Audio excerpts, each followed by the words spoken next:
Royal Guard Punishment Parade Horse Guards. Royal Guard, King's Guard, Horse, London, 2024. Buses moved along the streets, tourists gathered near historic buildings, and cameras were lifted in anticipation of photographs.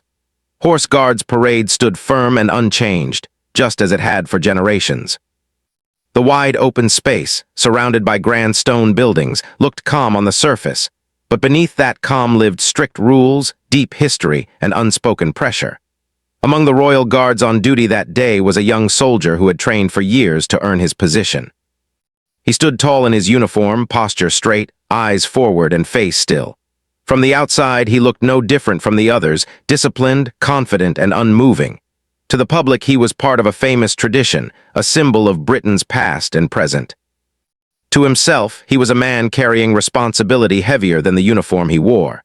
Becoming a royal guard was not easy. Long before this morning, he had endured demanding training, early mornings, physical tests, and constant corrections. Every movement had been practiced until it became natural. How to stand, how to march, how to turn, how to control emotions, everything was measured. Mistakes were not ignored.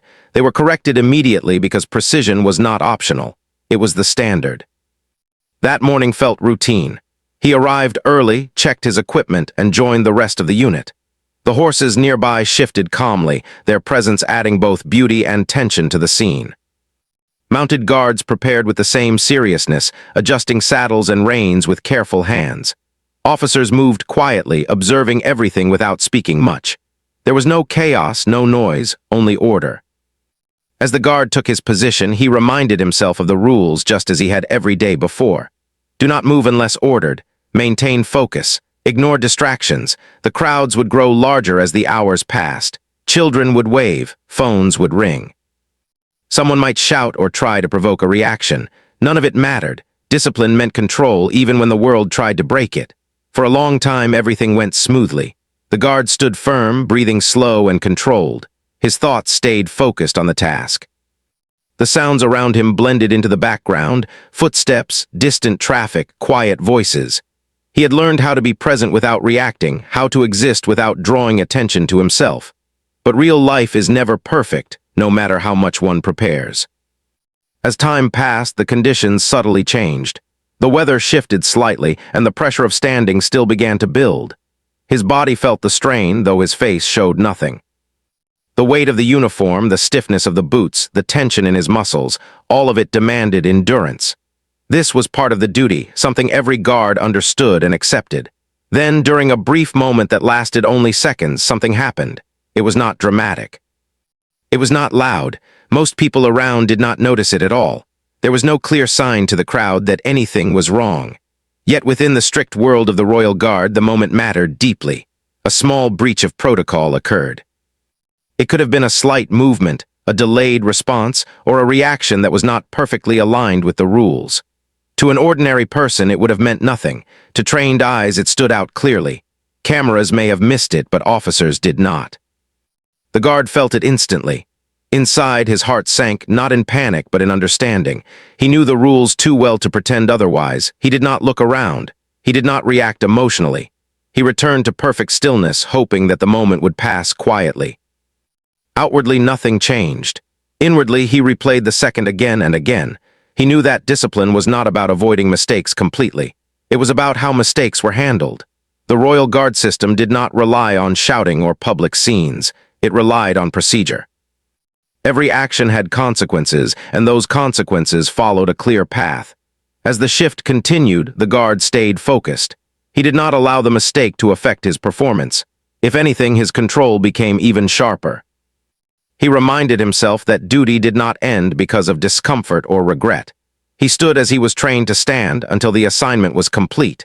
When the duty ended, there was no immediate confrontation. No officer approached him in front of others. No words were exchanged in public. This silence was not comfort, it was formality. The guard understood that what happened would be addressed later through proper channels. Behind the scenes, the incident was already recorded. Senior officers reviewed the details carefully. They did not rush to judgment. They considered context, intent, and standards. The Royal Guard was not about punishment for the sake of punishment. It was about maintaining excellence. Even a minor error mattered, not because it caused harm, but because it reminded everyone how precise the role truly was. The guard was eventually informed, privately and calmly, that disciplinary action would follow.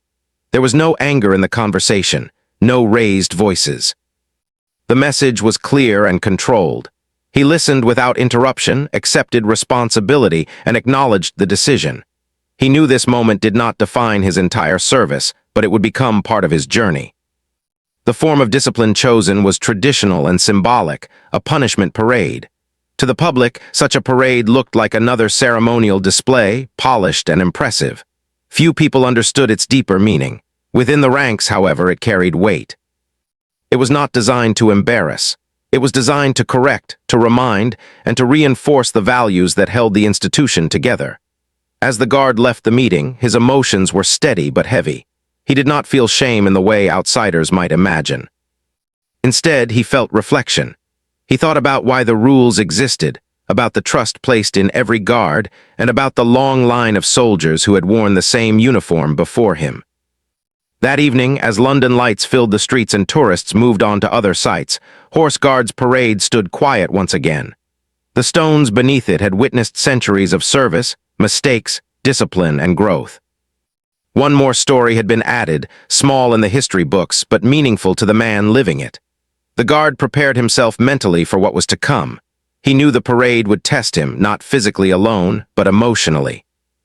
Still, he also knew that this experience would sharpen him, not weaken him. In the Royal Guard, discipline was not the end of a career. Often, it was the moment that defined commitment.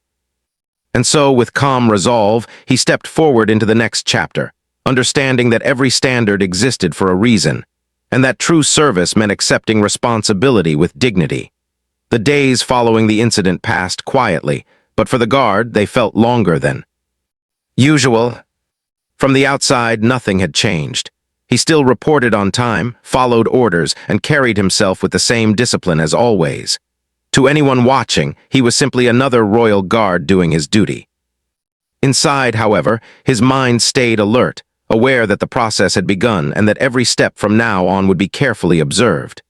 In the Royal Guard, discipline did not rush. It moved slowly and carefully, just like everything else in the institution. There was no drama, no public attention, and no unnecessary discussion. The system worked through structure, not emotion. This was something the guard had learned early in his training. Still, knowing it and living through it were two different things. Each morning, he stood in formation with the others. Boots lined up evenly, uniforms neat, expressions calm.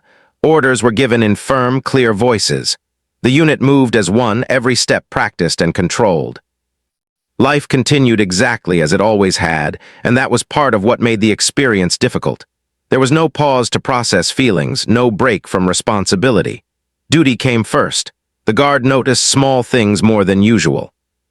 The sound of footsteps on stone, the quiet movements of officers, the steady breathing of fellow soldiers standing beside him. He felt more aware of his surroundings, as if the world had sharpened slightly. This awareness was not fear, it was focus. At some point, he was officially informed that the incident was under review.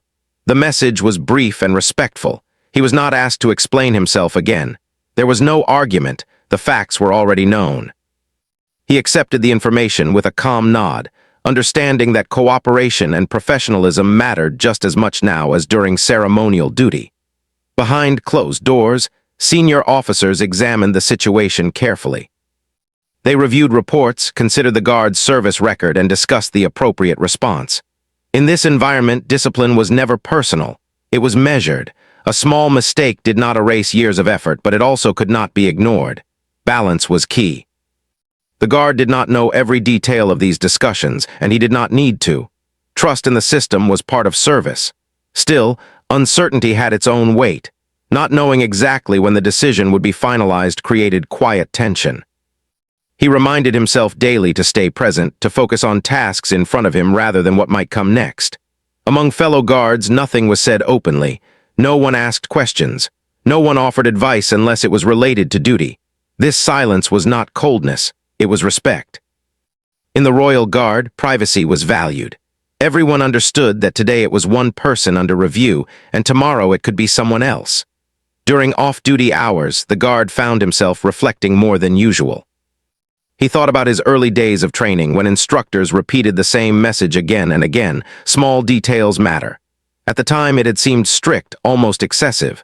Now he understood it more deeply. The role was not about perfection for show. It was about trust. Tourists trusted the guard to represent tradition. The public trusted the guard to uphold standards. The institution trusted the guard to follow rules exactly, even when no one appeared to be watching. That trust was fragile, built slowly and protected carefully. One afternoon, while walking past horse guards parade after duty, the guard paused for a moment. The area was less crowded than usual. Sunlight reflected off the stone, and the open space felt calm. He looked at the ground beneath his boots and thought about how many people had stood there before him. Some had made mistakes. Some had faced discipline. All of them had played a role in maintaining the tradition. This thought brought him a sense of grounding. He was not alone in this experience. Discipline was part of the system because humans were part of the system, and humans were not flawless. What mattered was response, not denial. When the official decision finally came, it was delivered in a private and professional setting. The guard stood at attention as the officer spoke. The words were clear and direct. A punishment parade would take place on a scheduled date. The details were explained calmly, without unnecessary emphasis. The guard acknowledged the decision immediately. There was no argument, no visible reaction. He understood what the parade represented and accepted it fully. This acceptance was not resignation. It was responsibility. Preparation began quietly. The parade would involve precise movements, coordination with mounted units, and strict timing. The guard knew that this was not a lesser duty. If anything, it required even greater focus. A punishment parade was still a ceremonial event, and standards would not be lowered because of its purpose. In the days leading up to it, the guard practiced with care. He reviewed procedures, checked his uniform repeatedly, and maintained physical readiness. He refused to allow the situation to affect his performance. If this was meant to reinforce discipline, he would meet it with discipline. Emotionally, the experience continued to shape him. There were moments of self-questioning, moments when he replayed the original incident in his mind. But he did not dwell on regret. Regret served no purpose unless it led to improvement. Instead, he focused on what he could control: his conduct, his attitude, his attention to detail. The guard also became more aware of how the public viewed the royal guard. Many people saw only the surface: uniforms, horses, ceremonies. They did not see the internal standards, the constant evaluation, or the quiet accountability. He realized that this hidden structure was what allowed the tradition to continue with strength. As the parade date approached, the atmosphere within the unit remained steady. There was no tension in the air, no sense of discomfort. Orders were given and followed as usual. Life within the guard moved forward, grounded in routine. The guard felt a growing sense of clarity. The punishment parade was no longer something to fear. It was something to face. He understood that completing it with dignity would close the chapter properly. There would be no lingering questions, no unresolved issues. The process existed so that service could continue cleanly. On the final evening before the parade, he prepared his uniform carefully. Every detail mattered: the fit, the cleanliness, the alignment. As he worked, his movements were calm and deliberate. This was not about proving something to others. It was about honoring the role he had chosen. That night he rested with a clear mind. He knew what was expected. He knew who he was within the system. The next day would not define him forever, but it would test his understanding of discipline, accountability, and pride. And as London settled into quiet once more, the guard stood ready, aware that the true strength of service was not found in never making a mistake, but in how one stood afterward, steady, respectful, and committed to the standard. The day of the parade arrived quietly, without any announcement to the public about its true purpose. London moved as it always did. Traffic flowed, people gathered, and tourists arrived early, hoping to see the famous guards and horses in action. To most of them, this would be just another impressive ceremony. They would take photos, record short videos, and move on, unaware that this parade carried deeper meaning for one man at its center. The guard woke early, earlier than usual. He dressed in silence, following the same routine he had practiced countless times. There was no rush in his movements. Every action was steady and controlled, from polishing his boots to adjusting his uniform. He checked every detail twice, not out of fear, but out of respect for the duty ahead. As he arrived at Horse Guard's parade, the space already felt different to him. The wide ground looked the same, the buildings unchanged, yet his awareness was sharper. Mounted guards were preparing nearby, their horses calm and well-trained. The soft sounds of hooves against stone echoed gently in the morning air. Officers moved with quiet authority, checking positions and timing. The guard took his place among the formation. His posture was perfect, his expression calm. From the outside, there was no sign that this day meant anything special. Inside, however, he felt the weight of responsibility settle fully. This was the moment he had been preparing for, not to resist, not to escape, but to complete. The parade began with precision. Commands were given clearly, and each movement followed smoothly. Boots struck the ground in perfect rhythm. Horses moved with grace and control, guided by experienced riders. The scene looked impressive, even beautiful to those watching from behind barriers. The guard focused on the basics. Step, stop, turn, breathe. He did not allow his thoughts to wander. There was no room for distraction. This was not the time to think about the past mistake or the future. Only the present mattered. As the formation moved forward, he became aware of the crowd. Cameras lifted, children pointed, and voices murmured with excitement. He knew that many eyes were on him, though none of them understood why. This knowledge did not unsettle him. If anything, it strengthened his resolve. He reminded himself that dignity was shown not by hiding, but by standing firm. Each moment of the parade tested his control. The pace was exact. The timing left no room for error. His muscles felt the strain, but his training carried him through. He had stood for long hours before. He had marched in difficult conditions. This was demanding, but it was within his ability. There was a point during the parade when the significance of the moment became fully clear to him. As the formation paused briefly, standing perfectly aligned, he felt a deep sense of stillness. In that stillness, he understood that this was not about punishment in the way people often imagined. There was no anger directed at him. There was no desire to lower him in the eyes of others. This was about standards.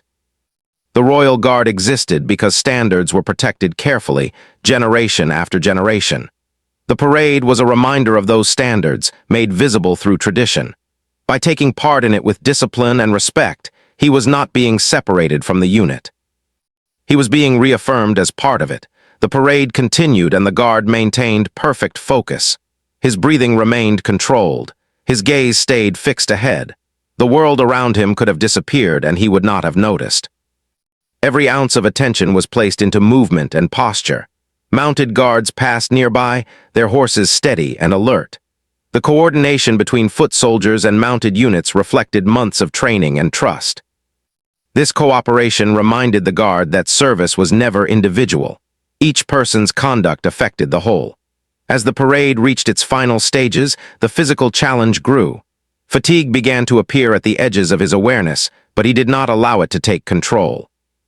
He had learned long ago that endurance was as much mental as physical. He focused on form, knowing that consistency mattered more than comfort. Finally, the closing commands were given. The formation slowed, then came to a controlled stop. The last movements were executed with the same precision as the first. There was no visible sign of relief on the guard's face, but inside, he felt a quiet release. He had completed what was required, exactly as expected. The crowd responded as they always did, with applause and excitement. To them, it was another successful display of tradition. They did not know that a chapter had just closed for one guard standing among many. They did not need to know. The ceremony was not for them. When the parade officially ended, the unit dispersed calmly. There were no speeches, no public announcements. Officers gave brief instructions and guards followed them without question. Everything returned to routine quickly, as if nothing unusual had happened.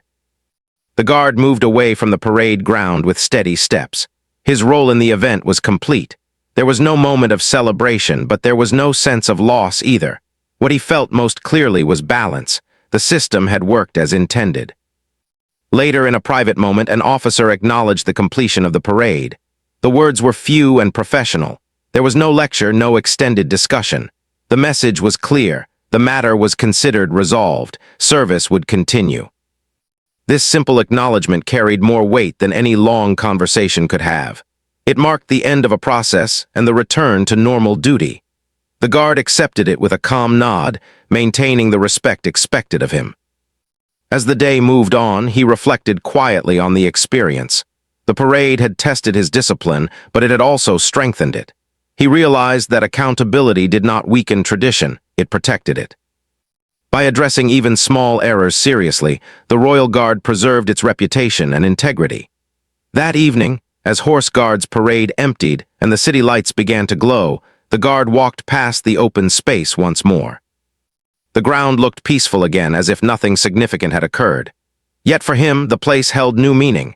He felt no bitterness, no lingering discomfort. Instead, he felt clarity. He understood his role more deeply than before. He knew that standards were not enforced to control individuals, but to uphold something larger than any one person. The breaking point he had once feared did not break him at all. It refined him. And with that understanding, he stepped forward into the next phase of his service. Steady, focused, and more aware than ever of what it truly meant to stand guard in silence, carrying both tradition and responsibility with quiet strength. The days after the parade felt different, even though life on the surface returned to normal. The guard reported for duty as usual, stood in formation, and followed every instruction with care. To anyone watching, nothing had changed, yet inside him something had shifted.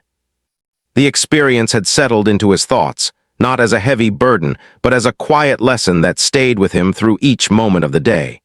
He noticed that his attention to detail had become sharper. Small things stood out more clearly: the way his boots touched the ground, the exact position of his hands, the rhythm of his breathing while standing still. These details had always mattered, but now they felt more personal. He was not just following rules anymore, he understood why they existed. Among his fellow guards, there was no change in behavior toward him. No one treated him differently. No one spoke about the parade. This unspoken respect mattered deeply to him.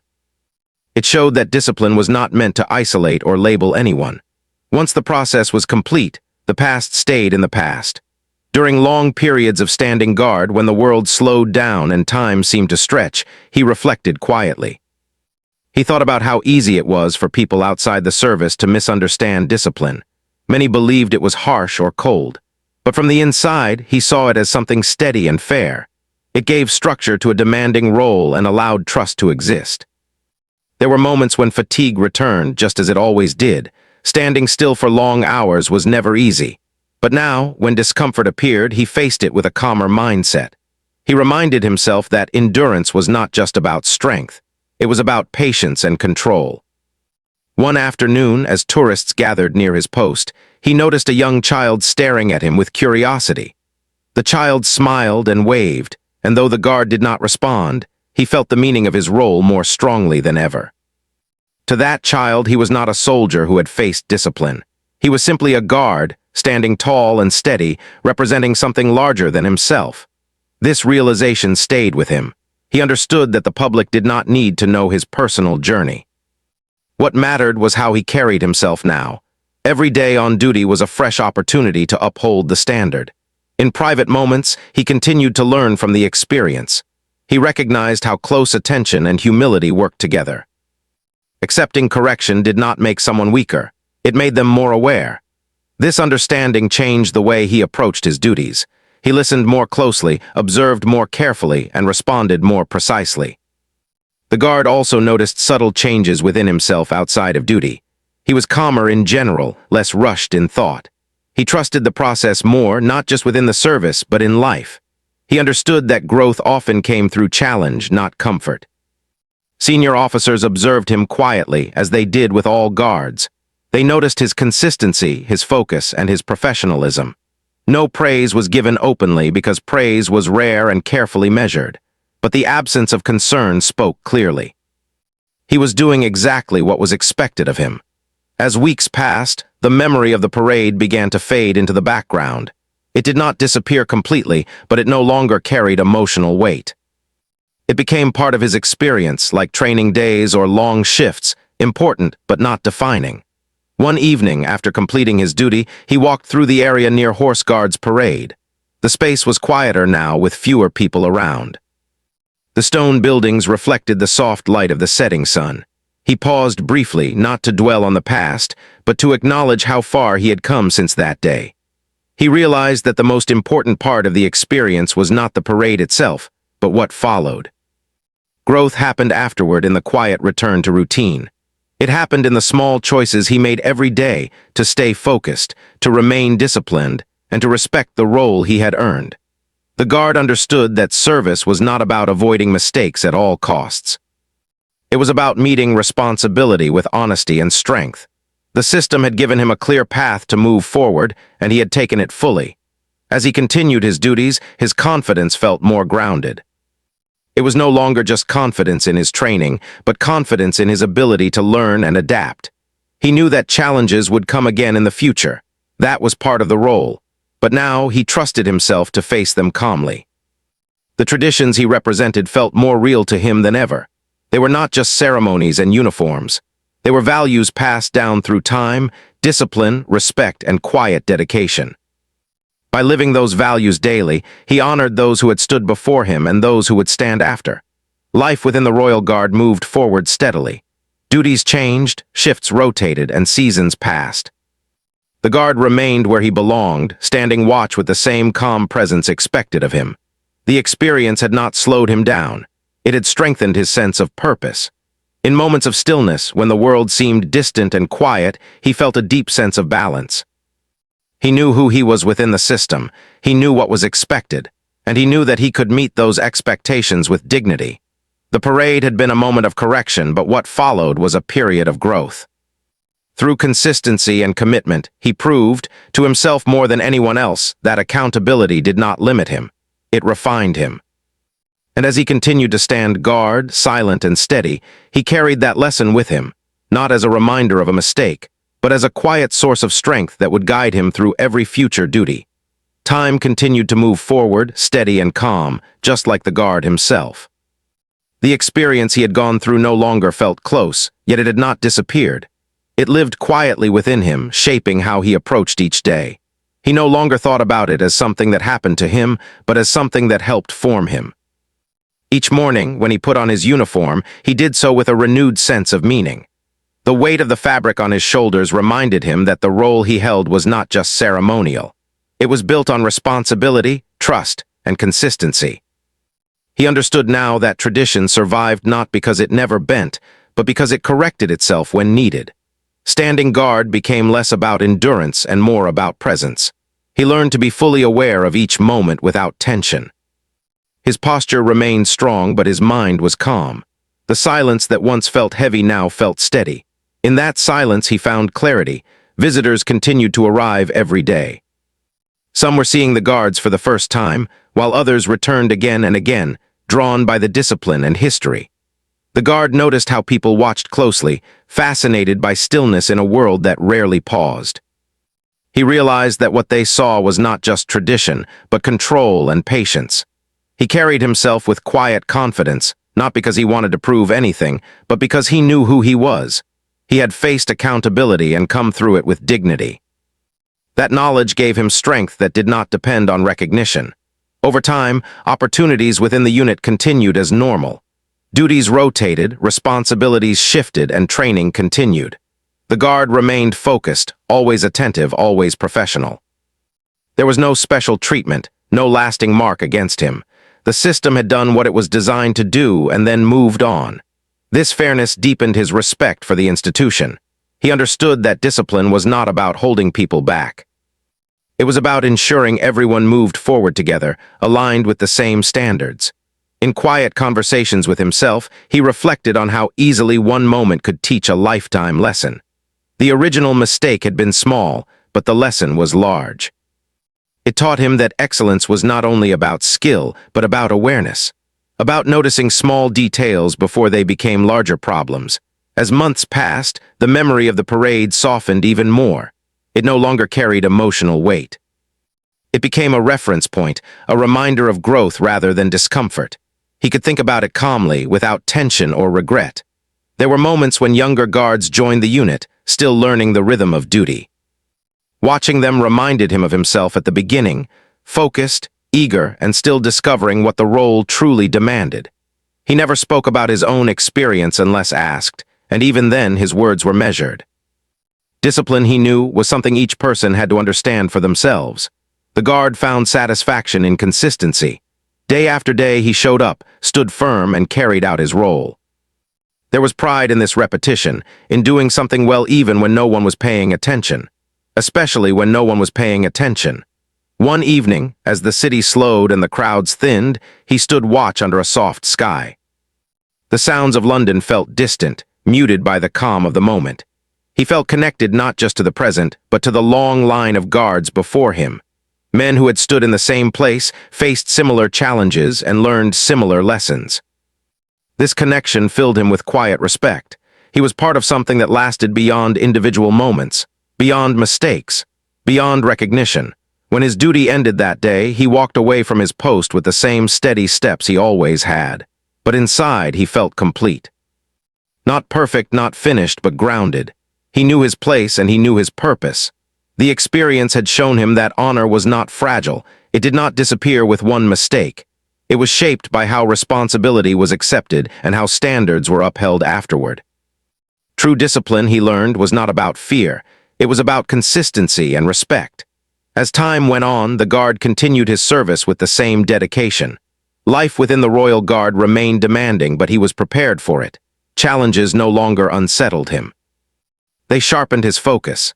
He understood now that being part of such a tradition meant always learning, always adjusting, and always standing ready to meet expectations. The uniform did not make him strong. His commitment to the role did. In the end, there was no dramatic conclusion, no public acknowledgement. And that was exactly how it was meant to be. The story closed quietly, just like it began, with discipline, with dignity. The guard remained at his post, steady and silent, carrying forward the lessons of his experience. Not as a reminder of a mistake, but as proof of growth. And in that quiet resolve, the tradition continued, unshaken, respected, and alive.